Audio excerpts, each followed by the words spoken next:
ನಮಸ್ತೆ ಮಾಸ್ಟರ್ಸ್. 99ನೇ ದಿನದ ತುಳಸಿದಳ ಭಾಗ 2ರ ಪತ್ರಿಜಿ ಆತ್ಮಜ್ಞಾನ ಪ್ರಕಾಶಕ್ಕೆ ನಿಮಗೆಲ್ಲರಿಗೂ ಸ್ವಾಗತ ಸುಸ್ವಾಗತ ಮಾಸ್ಟರ್ಸ್. ತುಳಸಿದಳ ಅಂದರೆ ಗೊತ್ತಲ್ವಾ? ಧ್ಯಾನ, ಮೊದಲನೇ ಎಲೆ ಧ್ಯಾನ, ಎರಡನೇ ಎಲೆ ಜ್ಞಾನ. ಧ್ಯಾನದಿಂದ ಜ್ಞಾನ, ಜ್ಞಾನದಿಂದ ಮುಕ್ತಿ, ಮುಕ್ತಿಯಿಂದ ಮೋಕ್ಷ ಮಾರ್ಗದತ್ತ ನಡೆಯುತ್ತಾ ಸಾಗೋಣ ಮಾಸ್ಟರ್ಸ್. ಈ ದಿನದ ಸಂದೇಶ, ನಿನ್ನೆ ದಿನ ತಿಳ್ಕೊಂಡ್ವಿ ಜ್ಞಾನಸಾಗರ ಮಂಥನದ ಬಗ್ಗೆ. ಧ್ಯಾನ ಅನ್ನೋದೇ ಒಂದು ಅನಂತಯಾನ, ಧ್ಯಾನಕ್ಕೆ ಸಾಟಿ ಇಲ್ಲದ ಧನ, ಜ್ಞಾನ ಎನ್ನುವುದು ಧ್ಯಾನದ ವರಪ್ರಸಾದ ಅಂತ ತಿಳ್ಕೊಂಡ್ವಿ ಅಲ್ವಾ. ಇವತ್ತು ಅಂತರ್ಜೀವನದ ಬಗ್ಗೆ ಏನು ಹೇಳ್ತಾರೆ ನೋಡೋಣ. 2 ಬಗೆಯ ಜೀವನಗಳಿವೆ, ಒಂದು ಬಾಹ್ಯ ಜೀವನ, ಒಂದು ಅಂತರ್ಜೀವನ. ಬಾಹ್ಯ ಜೀವನವನ್ನು ಕುರಿತು ನನಗೆ ಎಲ್ಲ ತಿಳಿದಿದೆ ಎಂದುಕೊಳ್ತೀವಲ್ವಾ, ಹಾಗೆಯೇ ಅಂತರ್ಜೀವನ ಎನ್ನುವುದು ಇಲ್ಲವೇ ಇಲ್ಲ ಎಂದುಕೊಳ್ತೀವಿ ಕೂಡ. ಆದರೆ ನಿಜಕ್ಕೂ ನೋಡಿದರೆ ಅಂತರ್ಜೀವನವೇ ಬಾಹ್ಯ ಜೀವನಕ್ಕೆ ಪರಿಪೂರ್ಣತೆಯನ್ನು ನೀಡೋದು. ಅಂತರ್ಜೀವನವೇ ಬಾಹ್ಯ ಜೀವನಕ್ಕೆ ಪರಿಪುಷ್ಟಿಯನ್ನು ಕೂಡ ಪ್ರಸಾದಿಸುತ್ತೆ ಅಂತ ಹೇಳ್ತಾ ಇದ್ದಾರೆ. ಅಂತರ್ಜೀವನ ರಹಿತ ಬಾಹ್ಯ ಜೀವನ ಮರಳು ಭೂಮಿಯ ಮೇಲೆ ಕಟ್ಟಡವನ್ನು ಕಟ್ಟಿದ ಹಾಗೆ ಇರುತ್ತೆ. ಅಂತರ್ಜೀವನ ವಿನಃ ಬಾಹ್ಯ ಜೀವನ ಎನ್ನುವುದು ಗಾಳಿಯಲ್ಲಿ ಮಹಡಿ ಕಟ್ಟಿದ ಹಾಗೆ ಅಂತ ಹೇಳ್ತಾ ಇದ್ದಾರೆ. ಅಂತರ್ಜೀವನ ಸಹಿತ ಬಾಹ್ಯ ಜೀವನ ಎನ್ನುವುದು ತಳಹದಿಗಳ ಮೇಲೆ ಕಟ್ಟಲಾಗಿರುವ ರಾಜಸೌಧ. ಎರಡೂ ಇರಬೇಕು. ಅಂತರ್ಜೀವನ ಬಾಹ್ಯ ಜೀವನ ಎನ್ನುವ 2 ತಳಹದಿಗಳ ಮೇಲೆ ಕಟ್ಟಿದ್ರೆ ಅದು ಬಿಗಿಯಾಗಿ ನಿಂತ್ಕೊಳ್ಳುತ್ತೆ ರಾಜಸೌಧ ಅಂತ ಹೇಳ್ತಾ ಇದ್ದಾರೆ. ಅಂತರ್ಜೀವನವೇ ಬಾಹ್ಯ ಜೀವನವನ್ನು ಪೂರ್ತಿಯಾಗಿ ಸುವಿದಿತಂ ತಿಳಿಯುವ ಹಾಗೆ ಮಾಡುವುದು. ಅಂತರ್ಜೀವನ ಎನ್ನುವುದು ಆತ್ಮಜ್ಞಾನಮಯವಾಗಿರುತ್ತೆ, ಆತ್ಮಾನುಭವಮಯವಾಗಿರುತ್ತೆ ಅಂತರ್ಜೀವನ.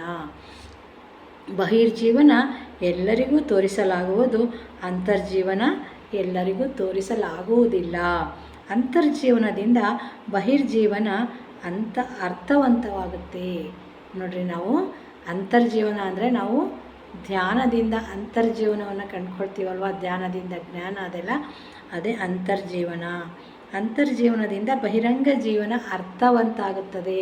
ನೋಡ್ರಿ, ಹೇಳ್ತೀನಿ, ತೇಜೋವಂತವಾಗುತ್ತದೆ. ನಾವು ಯಾವಾಗ ಧ್ಯಾನವನ್ನು ಮಾಡ್ತಾ ಹೋಗ್ತೀವೋ ನಮ್ಮ ಅಂತರಂಗ ಶುದ್ಧಿಯನ್ನು ಹೊಂದಿ ನಾವು ಜ್ಞಾನವನ್ನು ಪಡಿತಾ ಹೋಗ್ತೀವಿ.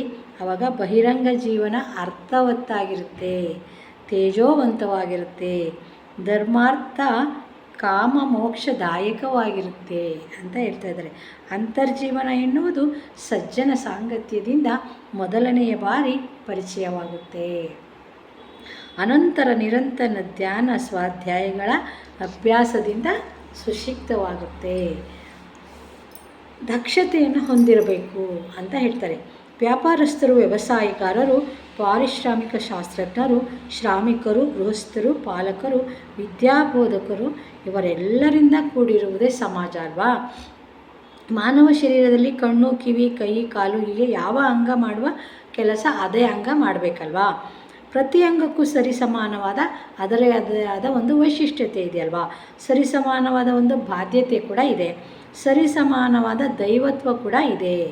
ವ್ಯಾಪಾರ ದಕ್ಷತೆ ಇರುವವರು ವ್ಯಾಪಾರವನ್ನು ಮಾಡಬೇಕು, ವ್ಯವಸಾಯ ದಕ್ಷತೆ ಇರುವವರು ವ್ಯವಸಾಯವನ್ನು ಮಾಡಬೇಕು.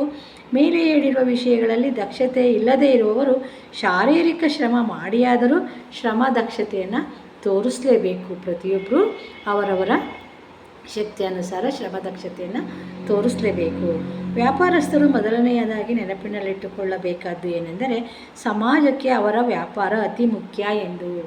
ವ್ಯಾಪಾರ ವೃತ್ತಿಯಲ್ಲಿರುವವರು ಮೊದಲು ವ್ಯಾಪಾರ ದಕ್ಷತೆಯನ್ನು ಬೆಳೆಸಿಕೊಳ್ಳಬೇಕು. ವ್ಯಾಪಾರ ನ್ಯಾಯವಾಗಿ ಮಾಡಬೇಕು. ನೋಡ್ರಿ, ಇಲ್ಲಿ ವ್ಯಾಪಾರವನ್ನು ನ್ಯಾಯವಾಗಿ ಮಾಡಬೇಕು.